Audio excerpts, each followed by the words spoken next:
Hello, everyone. This is Tian Bui, and welcome to the journey from startup to success. And I'm here with a fantastic gentleman. He is the Chief Development Officer of Ambit Energy. And I've had a couple of times to spend with him on trips. We've been to Mexico together, a lot of Ambit events together. Our families know each other. And I think it's great just to share with you this very particular moment as well during this holiday season. This individual, he will share out with us what he does, where's the company going, his role inside the company, and go into the mind of Eric Reisdorf as he leads the charge of Ambit Energy into the future of 2024. And Eric, how are you today? I'm feeling great. Yes. Let us know a little bit about yourself, Okay. Eric, and what defines you in a daily daily. Mm-hmm. The biggest thing to me is always trying to make things better, and that can be Ambit, that can be my family, that can be spirituality. Really anything is always focused on what's something that I could do that would make things better than they were before I did that. Mm-hmm. So that's kind of like, I would say, my mantra that I live by in terms of, what I do at Ambit. So technically I'm the general manager of Ambit. The general manager. That was the original role. Mm-hmm. So that role really means that one way or another, I'm accountable for everything that happens at Ambit. Every outcome. So like the number of customers we have, the number of consultants we have, the money that we make, the money that we spend, all of those outcomes. And it's interesting because there's very little of that I do myself, almost none. Mm-hmm.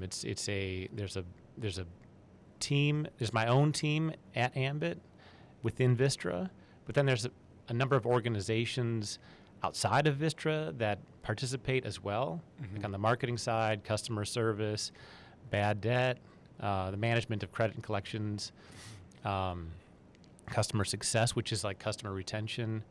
So all these functions, and pricing, of course, all these functions go into making Ambit successful, and I have to work with all of them. And then, of course, there's the consultants as well.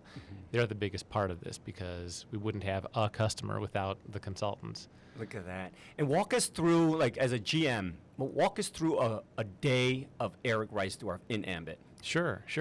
So typically, I'm looking at, okay, how are things going? So I always have to know, where are we? So let's just say we're halfway through the year. I know what our goals are for the year. And so part one is just making sure, looking across all the different metrics that we track and saying, well, where are we on each of these metrics?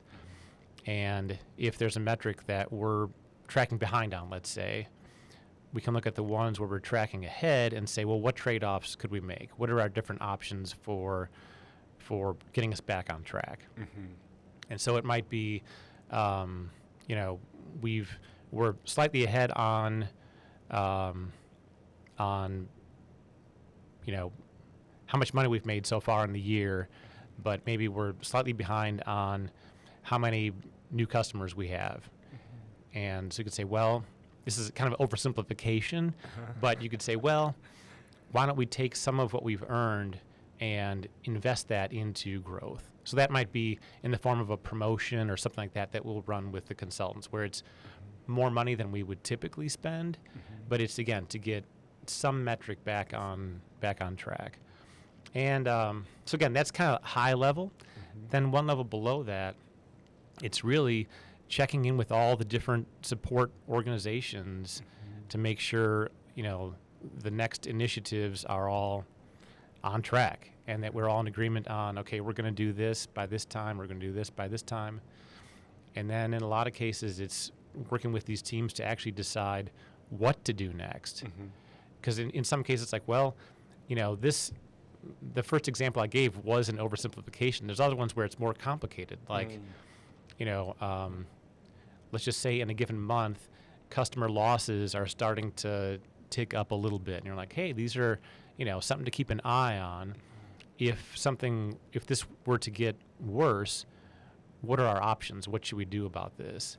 And that's really partnering with quite a few different internal teams to say, all right, well, if this were to, how do you figure out what's driving this? So you got to, there's analytics teams that can drill down to say, okay, this is not a widespread issue. It's coming specifically from this segment or this particular point in the life cycle of the customers or whatever.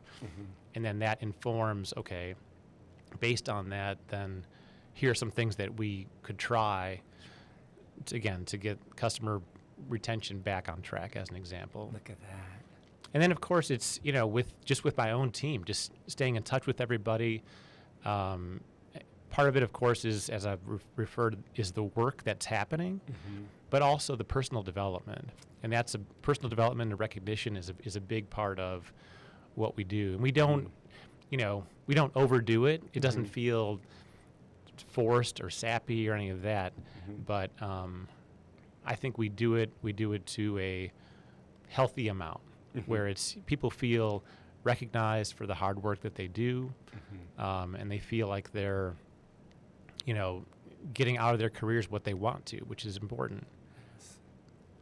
Look at that. I think they, no doubt, I can definitely say from what I've noticed or even observed, there's a great sense of appreciation in everything, not only in the corporate level, but even a consultant level like myself. It's a great level of attention to say, hey, keep up the great work, and everyone needs a pat in the back from time to time. For sure, for sure. Yeah, even though they say, hey, you know, I'm a solopreneur, I don't know. Just trust me, we're social animals. It's good to have a little nudge, and it's amazing.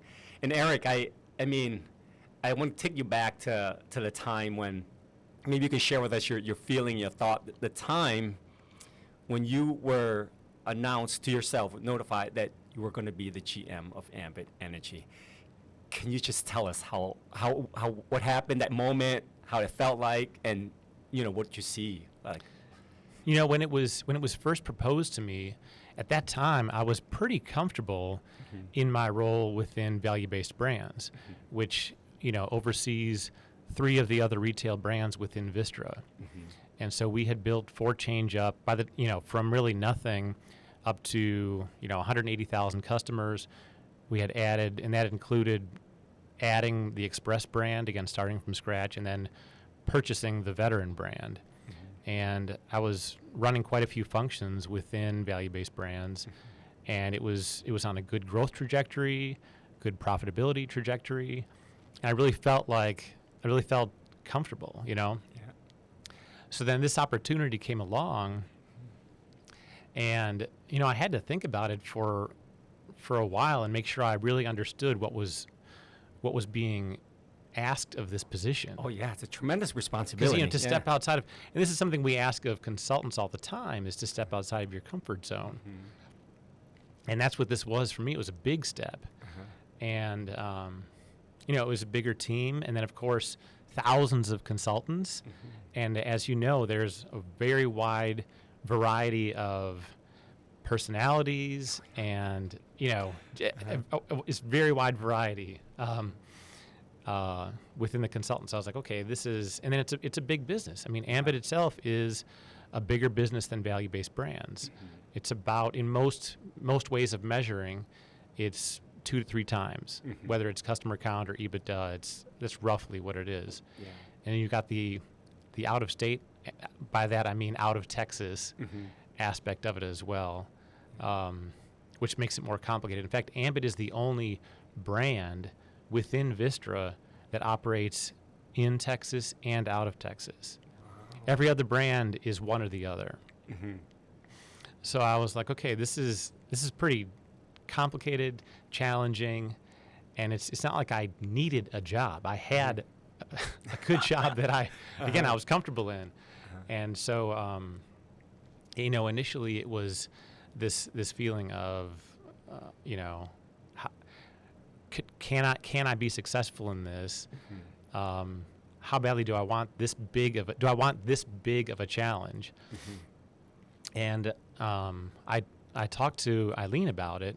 So for those of you who are just joining us, Eileen is my wife, and she also works at Vistra. She does all of the product development for Vistra. And because of that role, she actually had much more interaction with the Ambit team than I had had up to that point. Oh, yeah. And she said to me, she said, "You will love the Ambit team. They are amazing." And that was enough for me to say, okay, throw my name in the hat. I'm all in, because I had to interview for it. It was, they approached me, and it wasn't like, "Hey, do you want this job? It's yours." It's like, "Hey, do you want to interview for this?" With multiple people, including, Jim Burke, all the way up to the top. So, you could go through this whole interview process and say, "Yeah, I really want it," and then I knew there was a potential of going through all of that and then not getting it. Were you nervous? Yeah, of course. I mean, it was, I had to convince, Sydney and Scott Hudson and Jim Burke that I could do this, or at least that I could do it better than the other candidates, or well enough, for them to say, "Okay, it's your role, you got it."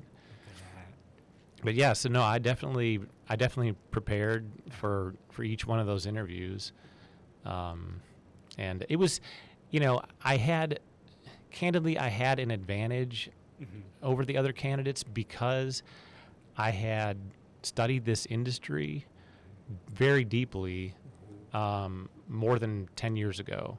So there was a point when... Over a decade of just understanding the nature of the business. It was... So there was a point in time, probably 2011-ish, where TXU was seeing the success that Ambit was having, Ambit and others. Back then, there were probably 5 or 6 different companies that were electricity companies that were growing using a network of consultants or advisors, or the different, independent consultants, I guess is the official industry term. And so this caught the attention of what was just TXU at the time. And they're like, "Okay, Eric, you got to study this, figure this out. How can we get in on this, basically?" So I had to learn everything I could without actually doing it. But it was, talking to other companies about partnerships, and then we decided not to go that direction. And then we ended up bringing in an outside consultant who had built networks, and he and I and a small team worked together for, I think it was over a year, putting together a whole business plan for how TXU could launch their own network.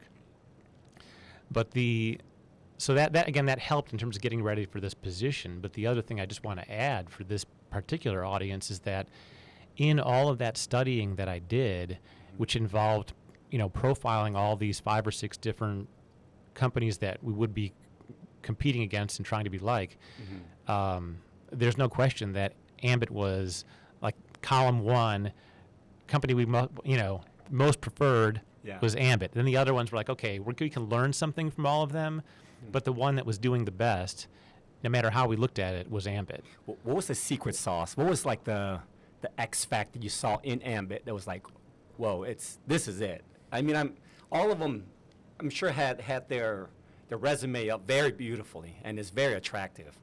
What stood out? I think what stood out was a couple of different things. So some of the other companies, so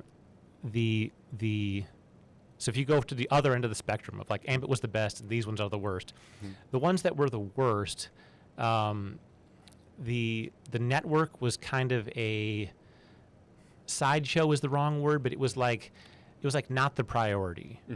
It was like, well, I remember talking to some of these companies and they had a network, and once they got to a certain size, they're like, well, now we're also going to add direct mail, and we're going to add door-to-door and outbound telemarketing, and they had all these other channels in addition to the network. In fact, a couple of these shut their network down like overnight. What? It was just, whereas, again, complete other end of the spectrum, Ambit has always been all about the network. Like that's the network of consultants, as I like to say, the family of consultants. That's the core. Yeah. That's the focus. And I could tell, even though I wasn't inside Ambit, I could tell that just from the research I was doing and the things I could find primarily online, with just the different trainings that were going on, the different business building opportunity meetings, and all of that. And then I'd watch different videos from Ambition way back in 2010. Wow. And you could just tell the energy level was there, the training was there, and again, the focus on the people that were actually doing the work was there. I would say that was really what stood out as, okay, if we're going to do this on our own, that's got to be the priority. Yeah, look at that. Now, Eric, I'm sure your exposure from your own analysis independently, and then, of course, right now, you being so involved with us, there's certain factors that make a consultant a very successful consultant. And some of those that, just sign up and they dabble, and they just dabble, and they take it seriously, and they make some serious outcome on that. Can you share with me just the factor that you've observed, what makes a successful consultant a successful consultant? Yeah, absolutely. When I look at some consultants that seem like they might be stuck versus ones that are on an upward trajectory, the difference I see is, let me back up for a second. So everybody is aware of the challenges that you face and the opportunities. So you can, to say it differently, here are the reasons that I might fail. Here are the reasons that I might be successful. And the consultants who get stuck, they tend to focus more on, these are the things that are my obstacles. Versus the ones that are successful, they're aware of those things, because you have to be. You can't just be blind to challenges and pretend they're not there. They're real. But the more successful people are focused on, here are the factors or the reasons that I'm going to be successful. These are the positive things. It's kind of like a different way of saying seeing the glass half full versus half empty. It's what is when you see that glass, are you focusing on what's there or what's not there? And that focus is what makes the difference. I mean, a great example of this. That was deep. I used to do a lot of mountain biking, and you're riding along on this trail that has rocks and roots and turns and little bumps, all sorts of things that could make you fall. And as crazy as it sounds, if you looked too much at, let's say, a rock or some crazy roots, and you laser focused on that, you were going down for sure. Now, on the other hand, if you were aware of it, but you were looking down the trail beyond it, 9 times out of 10, you made it through. But again, you laser focus on, a tight turn or something that, and you're not looking past it, you're going down. Look at that. And I see the same thing in the network. So for those who are just having let's look at the positive side, like look at the liquid inside versus the empty space inside that glass. Those are the ones that, from your observations, the one who's going to make it super far in Ambit. Yeah. I mean, that void exists, but also that liquid exists in the glass half full, right? For sure. Now, let's talk about focus, which segues onto, to me, it's an amazing topic. What's the importance, the true importance of completely staying focused on the target, and then with the sheer grit to, be on track consistently for a long period of time to make that consultant successful? I wanted to share with a little bit on this one. Is sometimes when people lose their eyes on the prize and there's a shiny little object coming in, and all of a sudden they turn around like, oh, yo, this is the path. Just to put it more in consultant terms, when every marketing consultant, in my opinion, their focus and target, if they can see the target, they know where to aim, should be regional consultant. And if you're a regional consultant out there and you're listening right now, your focus should be senior consulting. You have a direct roadmap to go, boom, all the way through. Share with us the importance, like what you just mentioned just now, and there's so much great analogy and principle that could be applied to this. Yeah, I mean, it's always easy to turn a sports analogy into a real life, like a work analogy or work or business building analogy. And the one I think of when you bring this up is running. So if you and I went outside right now and I said, all right, Tien, go run fast, go run your fastest, hard, and you would take off because you're a fit guy and you're ambitious. Right. You would take off running down the street. But at some point, you're going to start to slow down because you're going to start to question yourself and say, well, how far, he didn't say, like, how far am I running? Where am I going? And all of a sudden, you're going to stop me like, why am I doing this? On the other hand, if we went to a track and I said, Tien, give me your fastest 400 meters. Now you know that you can really max out because it's like, okay, it's 400 meters. I see the beginning, I see the end. On a track, they happen to be the same place if it's a 400-meter track.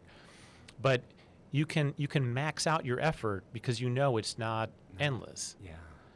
And then you can do that again, and that's repeatable. So, like, let's say running that 400 is like making RC or making jump start. And then you keep training and you say, okay, now we're going to run an 800. And that might be like making RC if you've just made jumpstart. And so on. So you do these measured, knowable, defined things that have either a duration or an outcome or something, because then you can really invest, you can really give it your all. Because in that first example, if we were just out on Royal out here and you gave it your all, how far am I going? Come on, man. man. You'd be gassed after about 600 meters, and you're like, I can't keep running at this pace. But if you know the distance, then you can pace yourself. You can maximize your effort for that goal. Look at that. Yeah, like define your data. So you're saying define the target.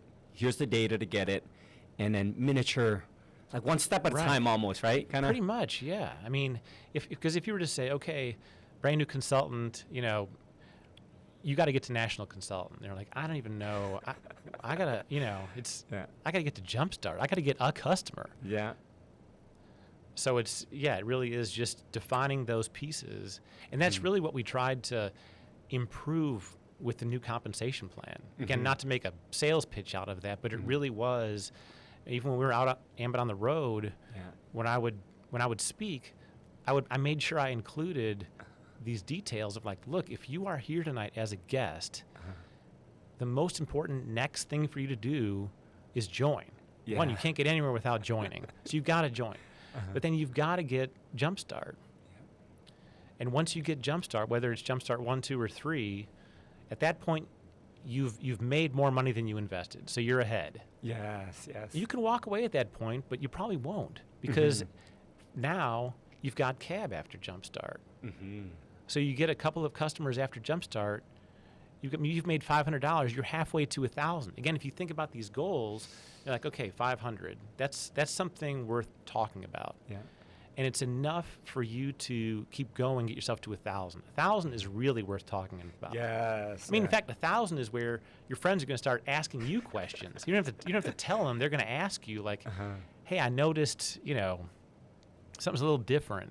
You mentioned cab. What's cab? Oh, I'm sorry. I know, no worries, but it's just more of those who are listening. You hear about this all the time. We just talk about the money, So maybe just quickly, in a nutshell, what a cab is. I know what it is, but I think sure. So cab is. It's not a Lyft, right? It's not like when you call in the phone, give me a ride. It's not a competitor to Uber. Lyft and Uber, but it's customer acquisition bonus. And it's something brand new that Ambit never had before. So in the past, prior to this year's ambition, after you got to Jumpstart, if you brought in another customer after that, it was good because you were going to add something to your monthly income, but it was for that customer in that week, you weren't going to make anything. And people still did it because they were on their way to free energy. But I think it made for a hard story for a brand new consultant. But like, okay, I'm going out there and getting new customers, and it's not easy. We never said it was easy. In fact, we're really recognizing that it isn't easy and saying, okay, we're going to pay you for it.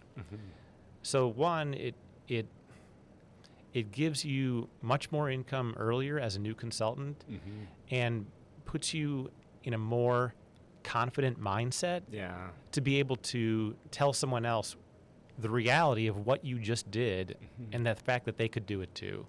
Yes, that's absolutely amazing. And like you mentioned, sometimes that the cab or just that jump start, when they have it in their hand, it silences the room. Like if they see their amount in the bank account, because all this prior talk about, hey, I got you the phone call, I want you to watch this video, and like, expose them all that, and they have this general idea, can I make money on this or not? But the minute they see the cab with the jump start and like in their bank, it's not the amount they made, it's how they made it. What do you mean? I just referred this, boom, boom. Right. And there's another conversation right after that, and I think it's so important, like just add on what you mentioned, it's so amazing. Yeah, for sure. I mean, it just answers the question that I think a lot of consultants used to ask, where after Jumpstart, they're like, well, I might not be ready to start building a team, but I was comfortable getting those handful of customers, and I'm pretty sure I can go get a couple more, and now they go do that, and they're making money, and all of a sudden that is kind of when it flips, and like, okay, I do have a story that I can tell now, that I'm comfortable telling. Yeah. And I think that's what drives the true organic growth of the consultant. Yes, I over the weekend, I'll tell a little side story here. Over the weekend, I had a chance to talk with David Wilkins. You mentioned, you met him. Yeah. He's an amazing guy. He said, Tian, I got my first residual. And Right. residual is real. I mean, all on the videos, they talk about reoccurring income. We call it reoccurring income. I don't know if they're going to, I got a phone call or not with saying residual, but let's switch it to reoccurring income. And said, yeah, and I said, my goodness, people usually don't stop paying their bill. I mean, if Right. they do, there's consequences behind it. Yeah. Can you talk a little bit more about this reoccurring income, which I believe is called the miracle, like the northern star of Ambit Energy, which I would vouch the majority of the people in the world do not have reoccurring income. Ambit has to offer, to not only to the consultants, but to the people building the team behind it. I think it would be a great topic just to chime on. Sure. So recurring income is what consultants get when customers that are in their organization pay their bill, which, it's electricity. That happens every month. So they get money paid to them every month from that. So there's an incentive to build a larger organization, because obviously the bigger that gets, the more this is coming up from different, if you imagine like the roots of a tree and you're the trunk, all these different roots of mixture of consultants and customers, that's all funneling up to you. Funneling up, look at that.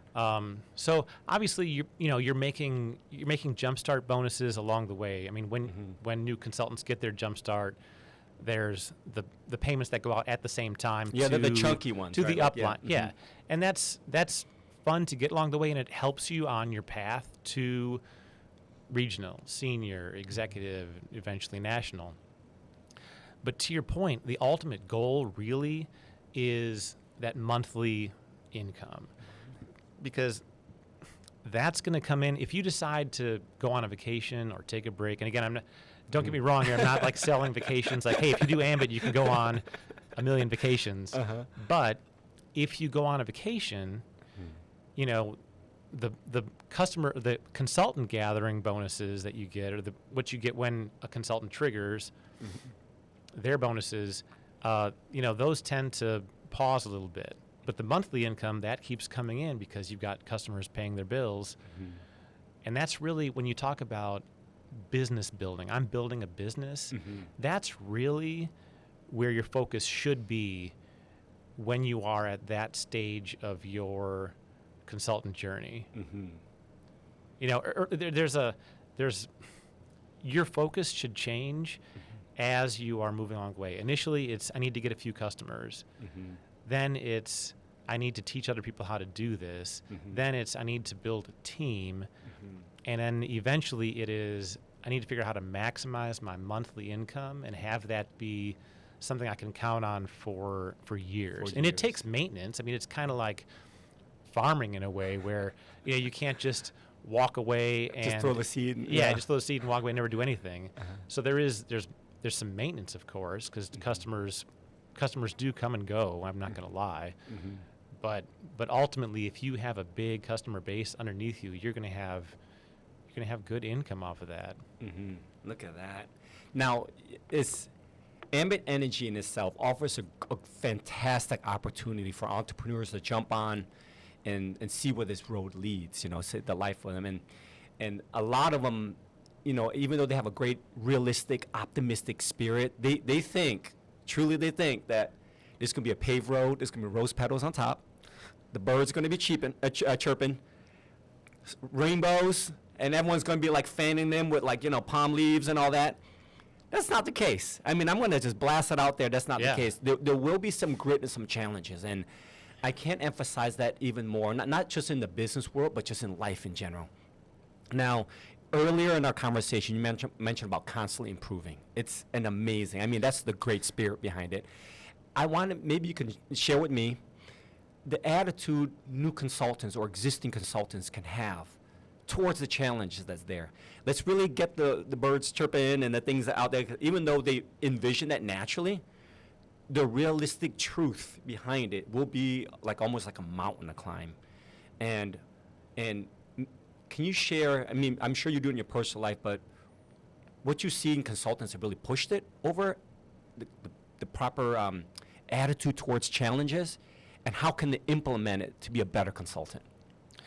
I think it really all comes down to resilience, because people come into it with with stated enthusiasm. Like, are you excited? Yes, I'm excited. But you really have to be genuinely excited and maintain that level of excitement and positivity like we talked about earlier. But also, like you just said, it isn't a paved road covered in rose petals. There are going to be bumps along the way. Yeah. And it's how you navigate through those bumps to come out on the other side with more wisdom than you had before. Like, you learned something along the way, so that if that particular obstacle comes your way again, you know how to navigate it this time. Yeah. And what can they do to increase their resilience? Eric, what do you think? I think a lot of that comes from being on a good team where you've got someone that you can share your struggles with. Because if you try to go this alone, you're going to run into these obstacles, as you would with any business that you're trying to build. This is not just Ambit, it's any business that you're trying to build or any job that you would have. You're going to run into some obstacles. And if you don't have anyone that you can talk to about that, especially someone who's been there before, because the obstacles, as you know, with where you've gone in Ambit, the obstacles that you faced, that you made it through successfully, are a lot of the same obstacles that new consultants are facing today. And so if they can come to you and say, hey, Tian, I thought I was on a really good path and I made it to SC, but I've been there for a while, and what did this ever happen to you? And you're like, yeah, let me tell you the story of, and all of a sudden they bounce back and like, okay, now I can see how I'm going to make it through this. I talked to someone who did. Again, it's just so important to surround yourself with people that are more successful than you, or I shouldn't say it quite like that. I should say people that have achieved a higher level of success than you're currently at, because they've been there. They can talk you through it. Yeah. They show from time to time. They ask me, can they see my scars? I'm like, go ahead. This is my battle scars towards even to senior, to executive, to national. This is constant arrows being chucked at you, and pioneer. It's I try to talk people out of it sometimes. Well, there are people where this is not the right thing for them. Yeah. And you have to be able to, as a good team builder, you have to be able to see that. Because if you get the wrong person on your team, that doesn't exhibit these things that we're talking about today, pardon me, then bring the whole team down. Yeah. Just that whole one bad apple thing.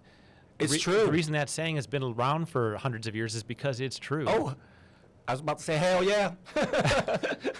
You can bleep that out for me, Nate. But yeah, oh my goodness, it's so important. And I want to just dive on. I know this wasn't on our preparation, but dive on about proximity and team. Like proximity is power and team.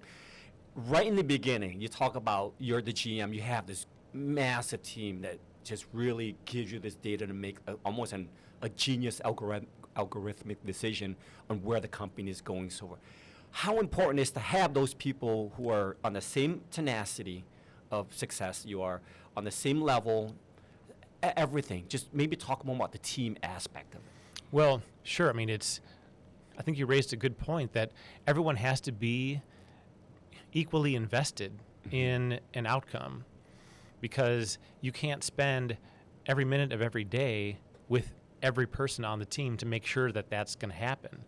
So you have to have the confidence that when you and someone on your team that you're working with agree on what you're going to do next and what I'm going to do next, that when we walk away from each other, that the next time we come back together, those agreements have been held. Oh yeah, like a trust, like someone there's a trust. It's a high level of trust. That okay, I'm gonna, neither one of us has an easy thing to do in the next week, let's say, but you have the confidence that I'm going to do mine, and I have the confidence that you're going to do yours.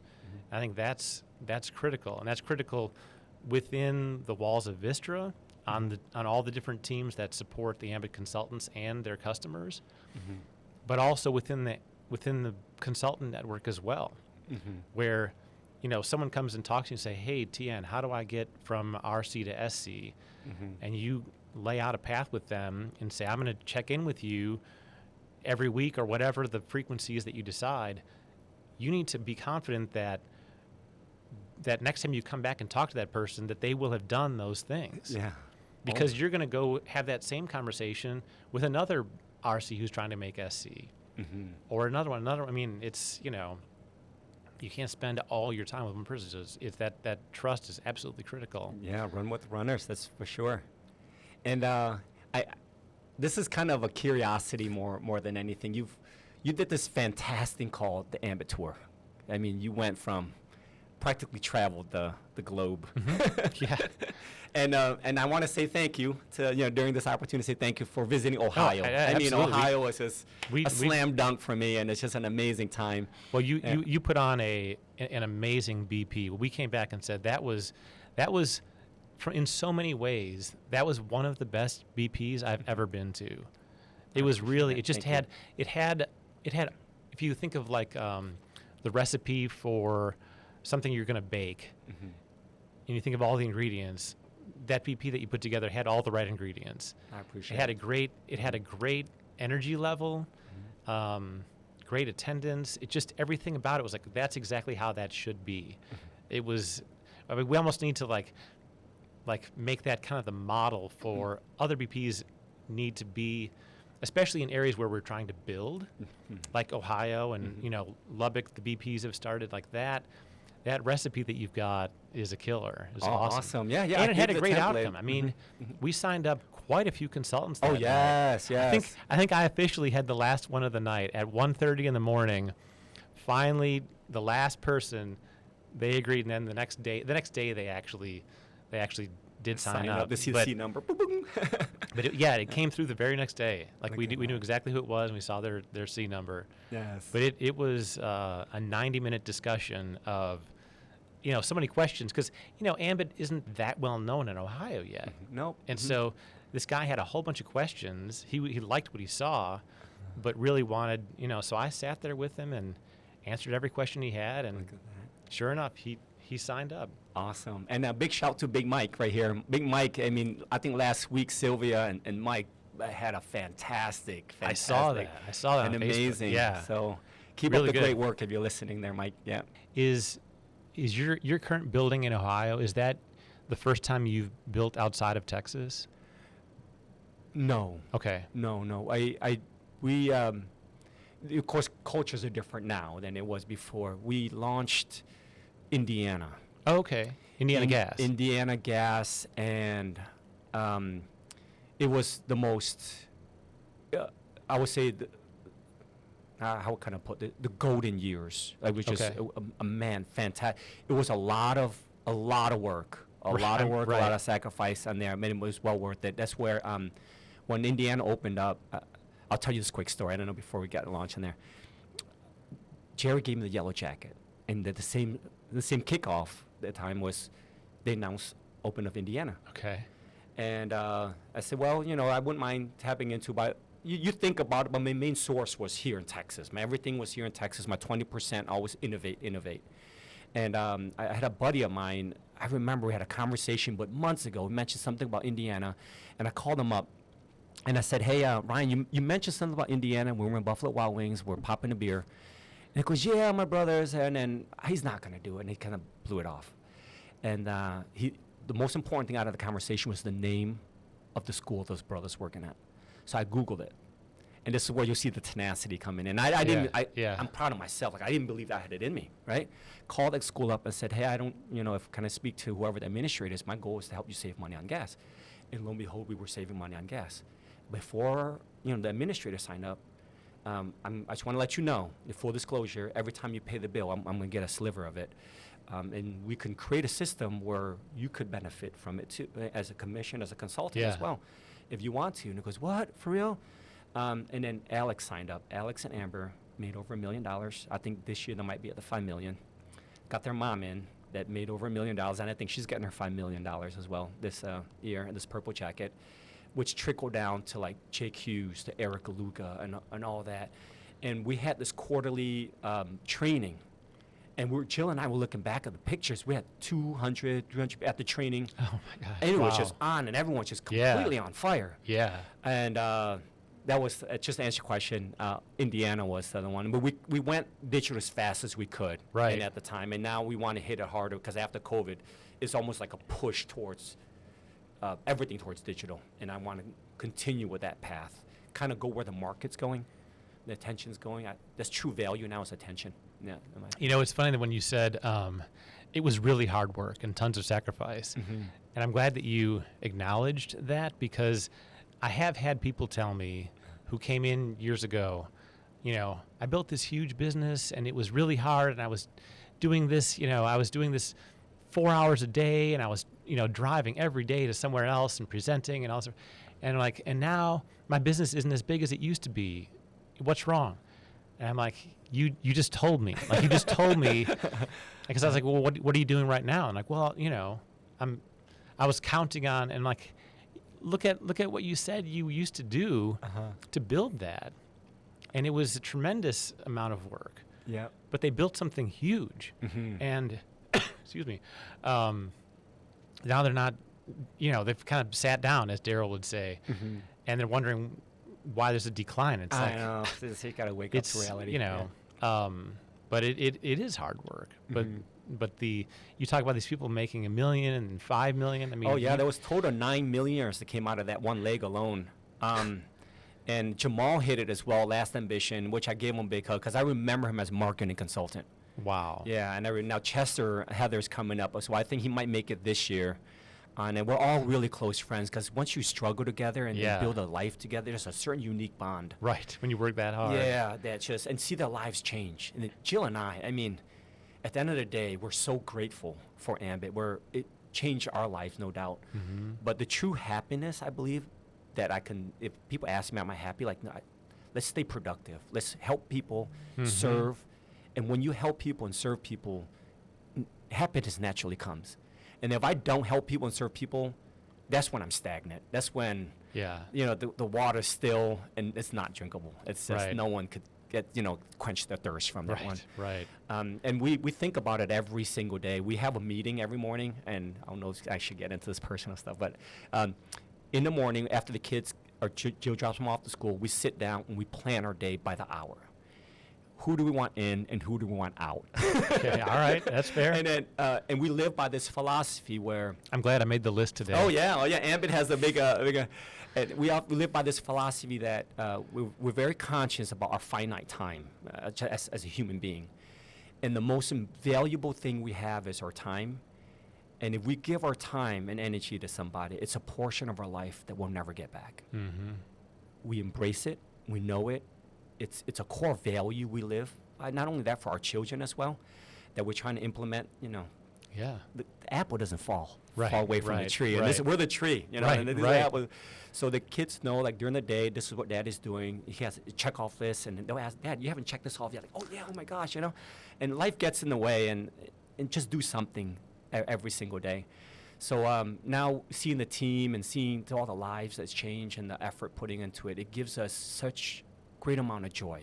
And the true joy is kind of in the comforts, in the uncomfortness of Oh, you yeah. know, getting out of your comfort zone is where the kind of the happiness is. And now attacking Ohio, it's no doubt it has its challenges. Yeah, it But, does. and Hannah, are you ready for the Facebook Live? Is it already on already? Oh my God.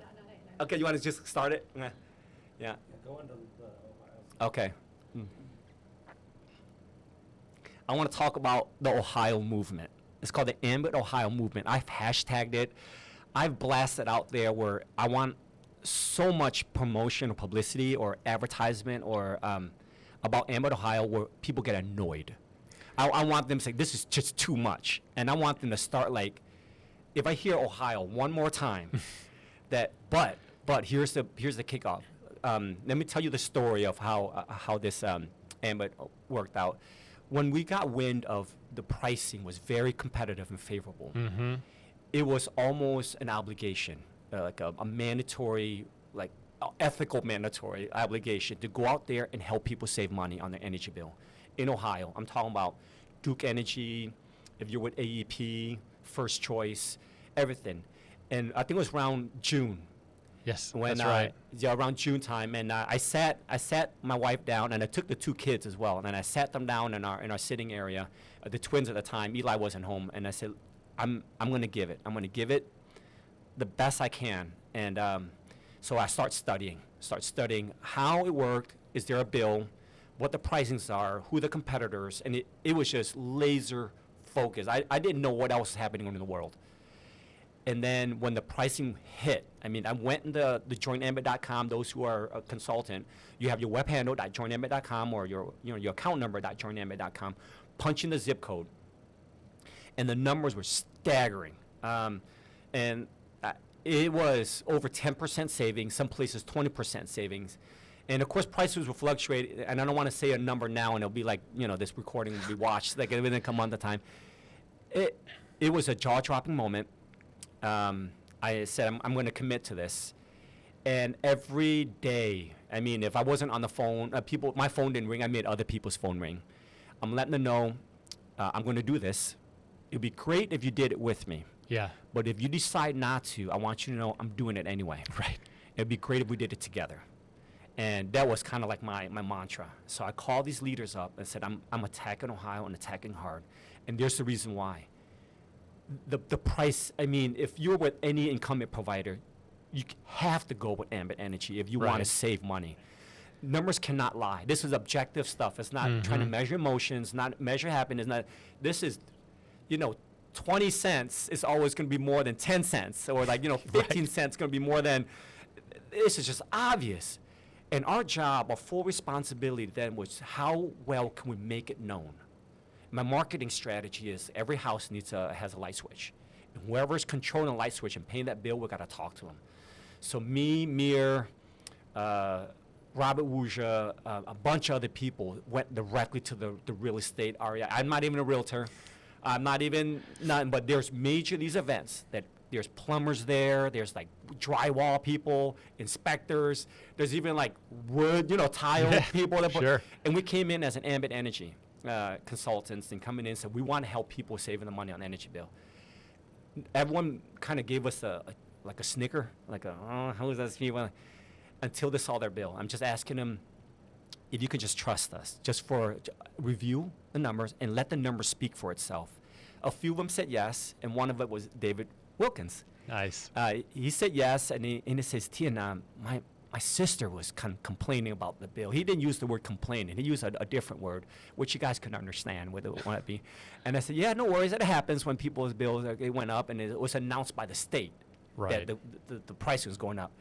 And then we sat down, we did the review, and lo and behold, it was exactly what was predicted. I mean, it was just, and I said, this is a green light. The floodgate has to open.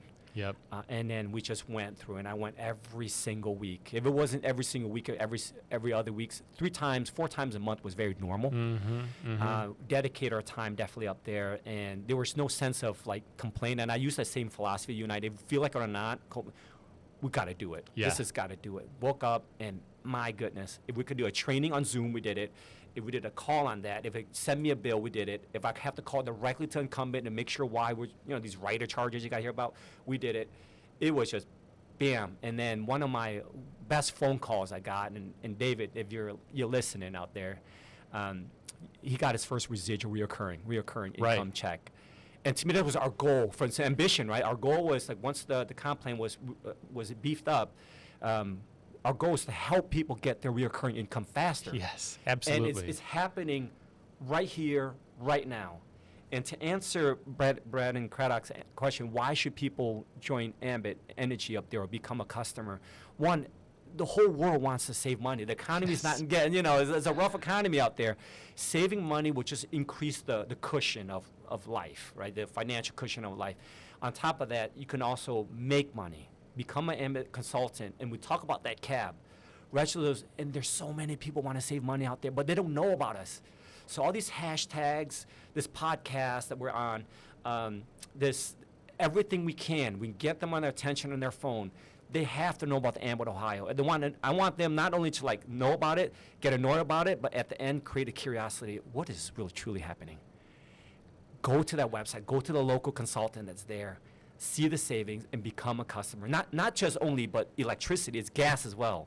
Eric. Yeah. Oh, yeah. Gas is, we could save them on gas, and there's a portion on every bill in the state of Ohio. There's a portion says, in case if you want to save money, the amount has to be lower than X amount. And they'll say it on the bill.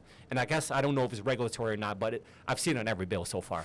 And if you're not an Ambit customer yet, become an Ambit customer.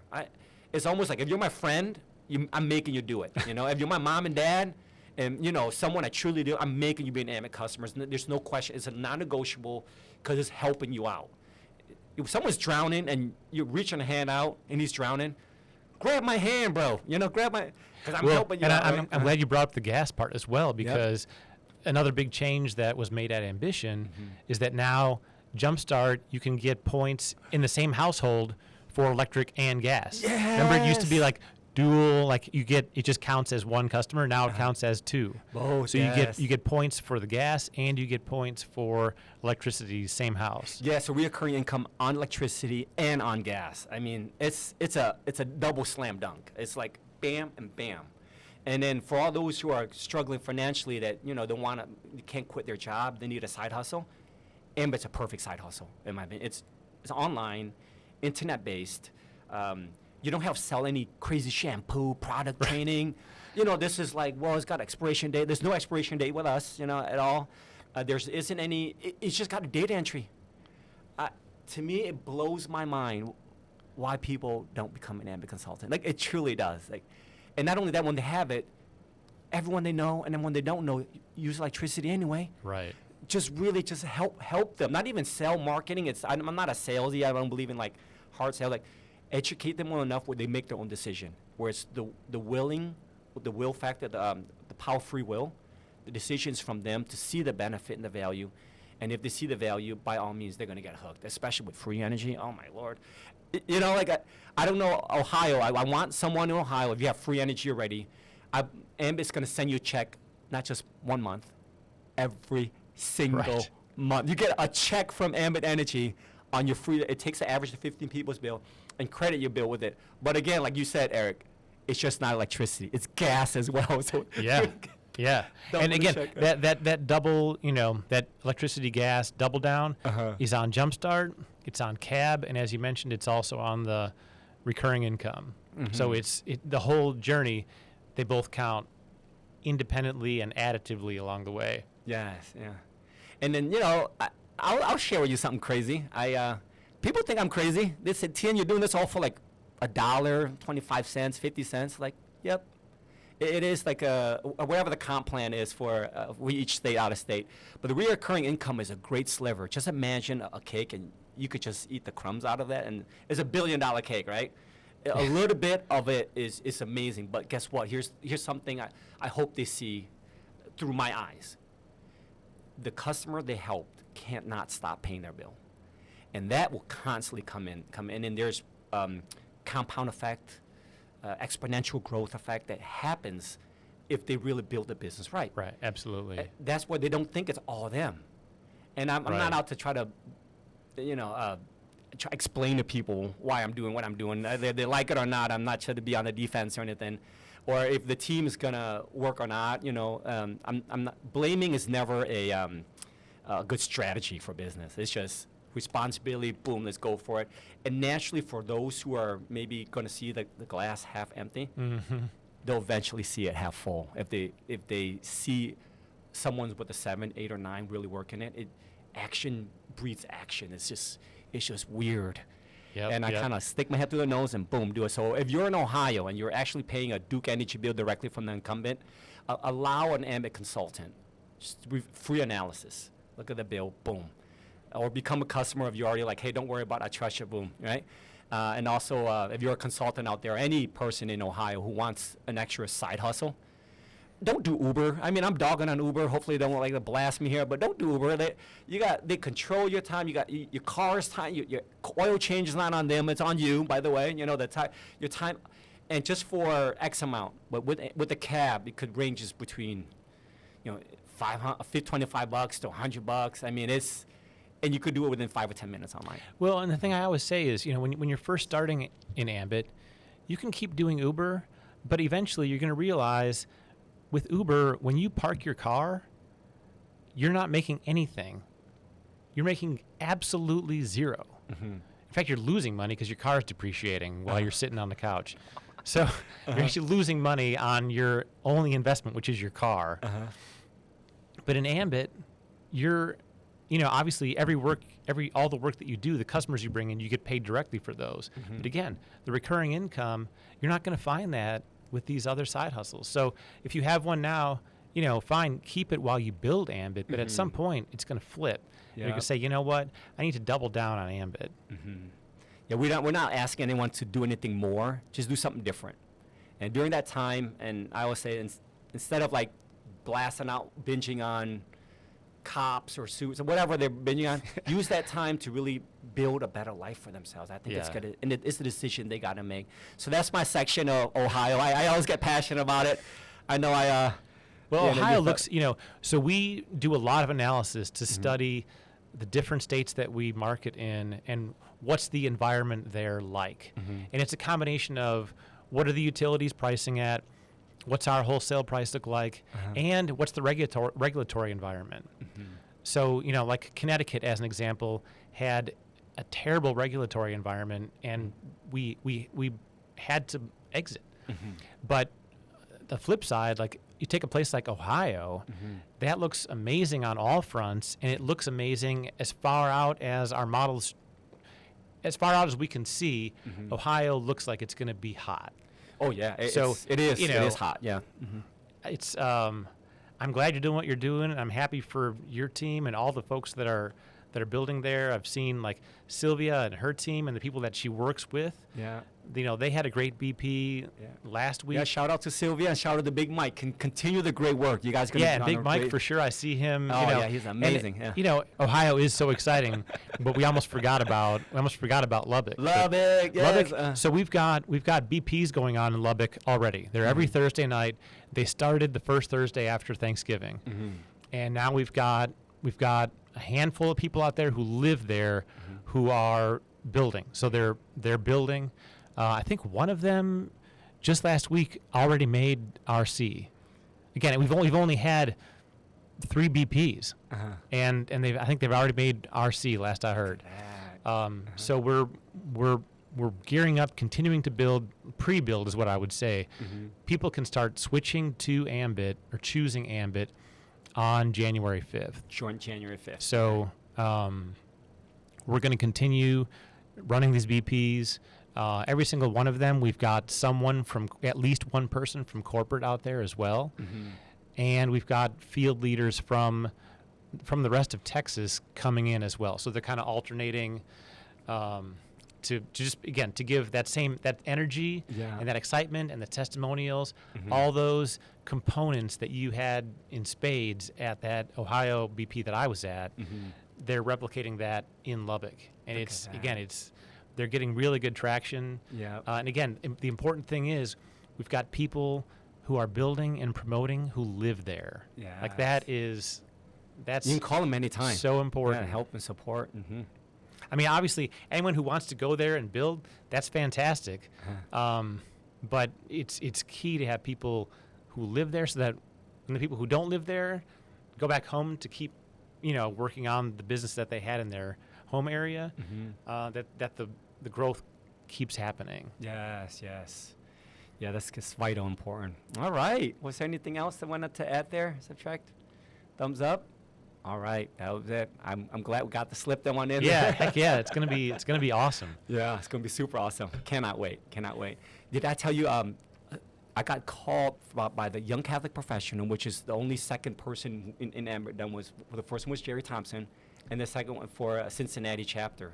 So in March, I'm going to be speaking about Ambit to them. Awesome. That Yeah, is in Ohio, really so exciting. yeah, it's going to be, can't wait. Yeah. I know you'll do fantastic. Yep, I'm pushing for it. I appreciate it. Thank you. Great. I'm sure you notice like a certain culture or like a spirit, true like an Ambit. Can you describe that?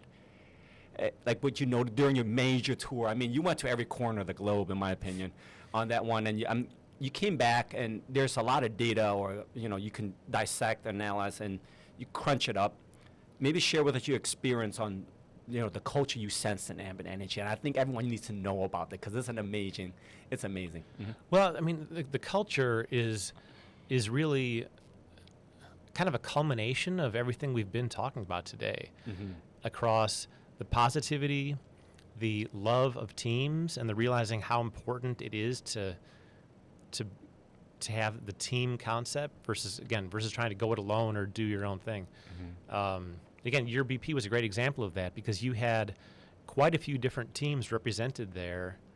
That if one person would have signed up a consultant, it wouldn't necessarily benefit some of the other people that were there, but they were all happy to be there. They were all happy to play a part in that BP.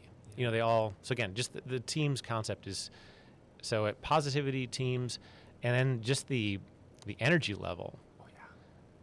You were right. So I went to quite a few BPs really this year because we were on the road 3 times, and the energy level is critical to the outcome of the BP. Yeah. Because if it's kind of like, hey, we're just going through the motions, energy level's kind of low. This, people who are there to check it out, they're probably going to have more questions than answers, and they're probably going to leave it thinking, well, they're going to tell whoever brought them, hey, I need to think about this because right now I'm not sold. But if they come and see, okay, there's quite a few successful people here. I can tell by their testimonials that this actually worked for them, and they are excited, and I can feel that energy. I'm in all the way. Yeah. And I've noticed that people want to be a part of something big, a Right. movement bigger than themselves. That they're willing Yes. to maybe sacrifice a TV show to really sacrifice this. That you got to give up something if you want a life of your dreams. Just got to leave the old one behind. Yeah. Yeah. And then during the sacrifice part, I think if Ambit has a great culture. If they can really truly feel what you and I are experiencing, they'll leave all this nonsense of whatever to really be a part of this amazing Ambit movement we have. For sure. And talk about an amazing Ambit movement. Eric, so right now we're in the holidays, and I truly promote, and you and I know for a fact, time with the families is great, and the holiday spirit is so vibing. I encourage them to spend time there. Your time and attention, make the memories. What's going to happen after Ambition? This thing called the Kickoff 2024. Oh, yeah. Oh, my goodness. I mean, get excited. Tell us a little bit, without giving away any announcement, if there is any, what are they genuinely maybe expecting of 2024 in the future? For all the consultants, there's going to be thousands of people watching afterwards. What are we looking forward to? All right, so I'll start with the event and then kind of get into more generalities. But the event itself is going to be high energy, just like last year. Last year was the first time we had really the rebranding of simulcast. We rebranded it as Kickoff and gave it a sports theme, set it up at a sports bar, and just made it like short and tight. So it's like got all the content it needs, nothing that it doesn't, and then it ends with a big party. So, you know, people stayed. I had to leave last time and go because we had to relieve a babysitter. We were gone all day. But I heard that it went on and on and on late into the evening, and people had a great time, and they were riding the mechanical bulls. And oh my goodness! On and on. So that'll all be there again. We'll have the same thing, the business update, great announcements, you know, exciting speeches by different people, and again, the same big party at the end, of course. Yes. So then again, without giving away really the key announcements that we're saving for kickoff. Y'all's hearing that. It's not trying to give it away, but I'll try to get it out of them, okay? No, just kidding. Just overall for Ambit, we're going to continue to improve the customer experience. Again, going back to that residual income or that recurring income, that's really what consultants should see as where they ultimately want to be, is with a healthy amount of recurring income. There's a lot of money to make along the way, but that recurring income is important, and that's really when you have a business at that point. And what that depends on, of course, is the quantity of customers, which is a kind of a partnership between the consultants and Ambit Corporate, of course, because we both have a role in that. But keeping the customers and keeping them happy and having them stay is really what gives you that solid foundational business. Again, once you've built an organization under you and a sizable number of customers. So the customer experience from enrollment all the way to renewal and the life cycle management is so important, again, for the health of the income of the consultants. So we're expecting, you're gonna talk more about the Ad Ambition, the customer experience, right? On that. Of course, because, yeah. Okay, y'all. I mean, in fact, we make that a part of every big event now. Is these are the latest updates, because there's stuff going on all the time. Yeah. Again, from enrollment all the way to renewal, transfer, customer service, all of that. So there's things going on all the time, and we'll talk more about those. Of course, we're also going to be talking about products. Now, I don't think it's important to announce new products just to talk about new products. Maybe it's a secret we gotta find out. But whenever we can identify a need among the customers or within the marketplace, basically, and say, look, this is something where it would definitely benefit Ambit if consultants were able to add this to what they can sell. We're gonna do that, just like we did with community solar. So we saw community solar coming, and it took a while to get that set up. It's a very complicated thing, I bet, and it required a lot from technology services to make that happen. But we knew it was important, so we actually made trade-offs during the year to be able to announce that at Ambition with the first 4 states that we announced. So that's a great product, because it gets us back into states that we had left before, like New York. It also gets us into states that we might not even currently serve today. So that might be a little bit of a spoiler alert, but again, always trying to push. You know, Ambit's had a pretty defined footprint for years. Obviously, early on they started in Texas and then added every state they could. But after that, without states deregulating, there were no more states to add. So now community solar is the opportunity to go beyond that deregulated footprint, because it is being configured or set up in states that we don't currently serve today.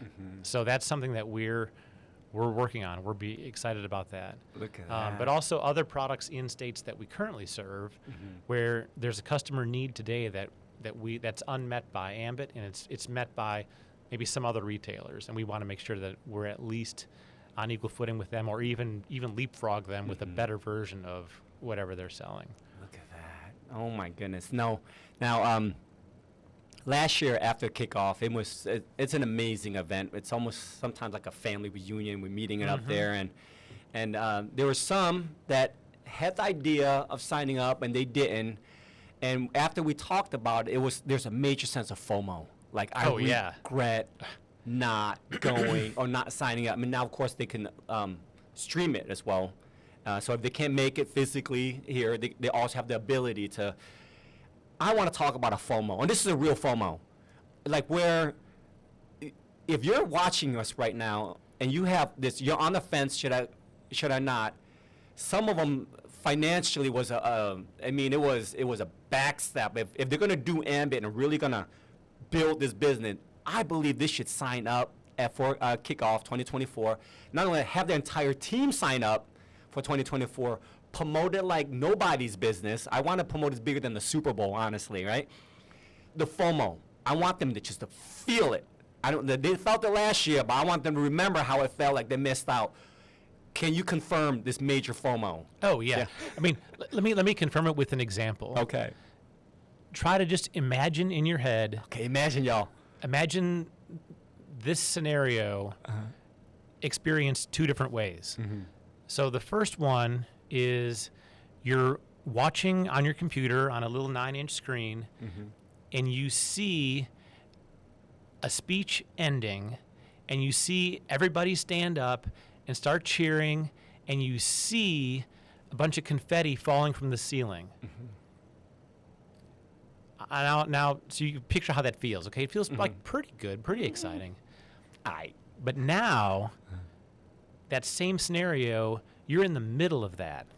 So you get to the end of a speech, everyone around you stands up, like the building is kind of shaking a little bit because they've got the speakers turned up as loud as they could possibly go without ruining them. Yeah.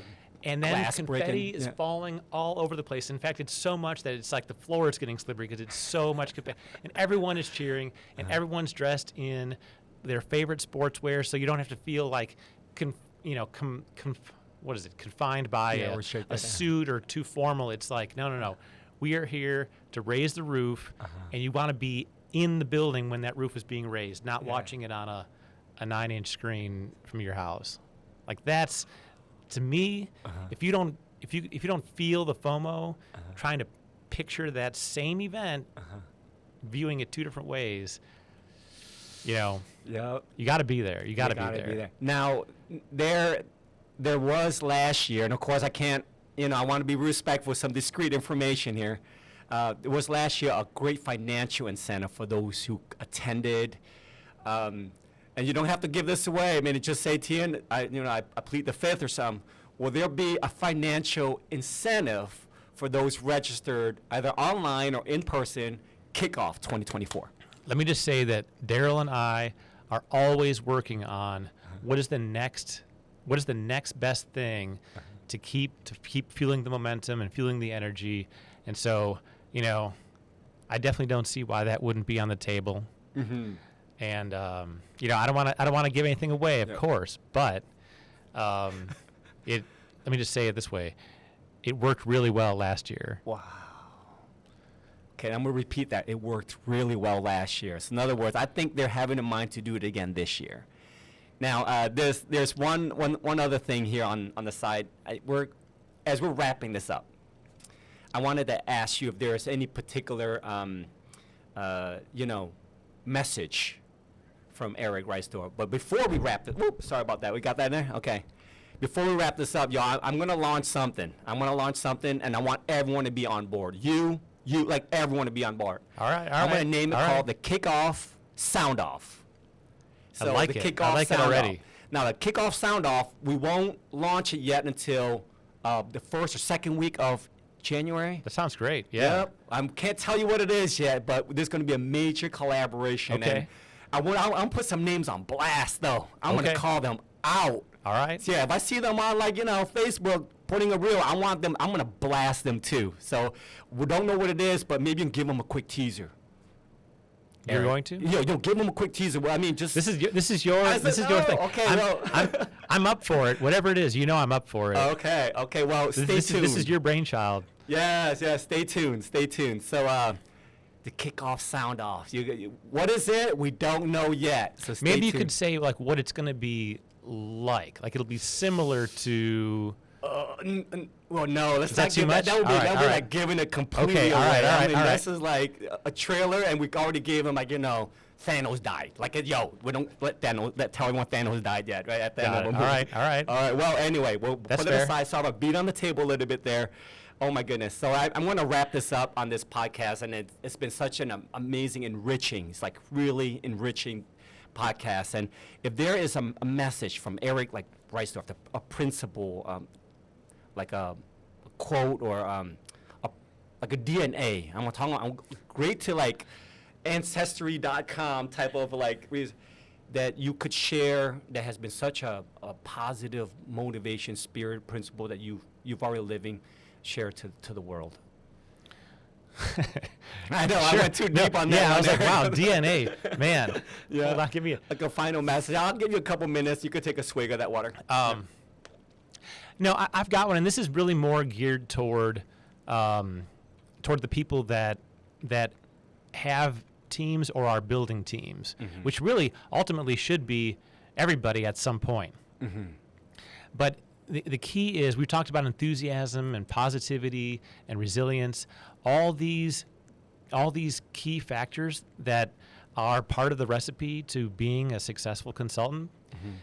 There is, if you think of all of those things as being measurable, they're not necessarily, but think of them as being like scale of 1 to 10, where are you on each of these things? What I've noticed is that leaders set a ceiling for their whole team on, let's say, positivity. So if you show up and you've got a team and you're meeting with them, whatever, and on a scale of 1 to 10, again, let's say, you're feeling like a 6 on that positivity scale, your team is going to be capped at a 6. Like it's very rare that someone who is on your team, who sees you as the leader of their team, is going to come in and be like an 8 or a 9 when you're showing up as a 6. True. So it's so important, again, especially as we're going through this growth and pushing Ohio and pushing Pennsylvania and pushing Lubbock now. I mean, all these, there's all this, all these growth areas going on in addition to the markets that were already doing well. With all of that going on, it's so important for the leaders within the consultant network to set a high ceiling, is the way to say it, on those key components of the recipe. Those key, again, resiliency, positivity, enthusiasm, all those things. It's not always easy, but you've got to maintain that, because again, that your whole team's going to reflect that. Yes. Keep the standards high, like raise the bar, but almost to a point where it's uncomfortable, right? In other words, it's got to be sustainable. It's got to be genuine, genuine and sustainable. But still challenging. Yes. Challenging, genuine, sustainable. Because some days we're human and we're like working out, for example. We might not feel like it working out, running every day, but the days we don't, it has to be like, this is straight up discipline now. I got to do this. And it's not just for me, but for the team. But then, of course, in more of our side, maybe there's an Ambit team, but everyone has their own personal team called like the family, their friends, the mom and dad, the people that serve. Coming in there, like just reiterating what you're saying and emphasizing, if someone's going in there with giving all the smile, great energy, positivity, and just true Christmas spirit, I would say, like a love, nothing fake, nothing, just if it's truly from them, and there's an effort to it, I believe that's virtue. You go into like that family gathering, and some of them like you want to beat some of them up, which don't put that on Facebook. But or some this and that was, hey, let's put our side to this is great. This is going to be, and it requires a little bit of like a spirit, like a sacrifice that's there, and I believe it's in everybody, and I expect it from everyone, and I know they can achieve it, like exactly what you mentioned about keeping that standard. Don't be a 6 when you know you could be a 7. Right. Or don't be a 7 when you know you'd be a 10. Yeah. And then, And if you're a 10, be humble enough to say, yo, I'm a 10 right now. Let's make it a 10 for everyone around you. And proximity is definitely power. Yeah, exactly. If you are a 10, show up as a 10. Yep. And that's independent of where you are on your Ambit journey. Mm-hmm. It could be brand new, and again, you know what you've got. Yeah. Use it, Yeah. deliver on it. And I believe everyone can do it. It's just Yes. a question if they want to. It's want, and again, it's also, I want to just reiterate that for anyone who is new or new-ish, or let's say that they joined a while back and they're kind of re-engaging now because of customer acquisition bonus and paying the same amount to every level on residual income, like things like that. They're like, hey, what's this all about? I want to get back in. I want to get involved again. Mm-hmm.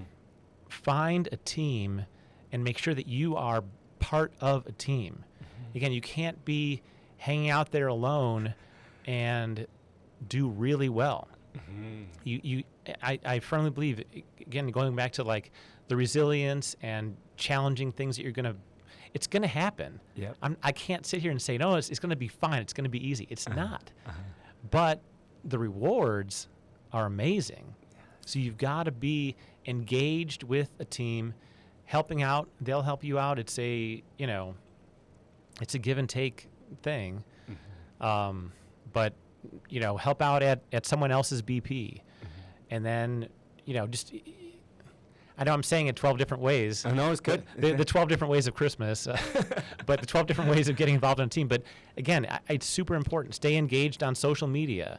Comment on things. Like just, don't let yourself kind of, especially the holidays and all that, when people might be focused obviously on family and traveling and things like that. Don't let yourself kind of fall by the wayside. Stay engaged. Look at that.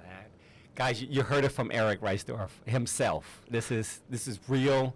And then I want to also wish you guys, those who are out there, if, going out there, the journey, Merry Christmas, Happy New Year's, Happy Holidays, and enjoy. Oh, there it is. My bad. I'm looking at the Happy Holidays, and I'll let Eric as well close us off as well, wishing you guys, Yeah, for sure. I just want to wish everybody Happy Holidays.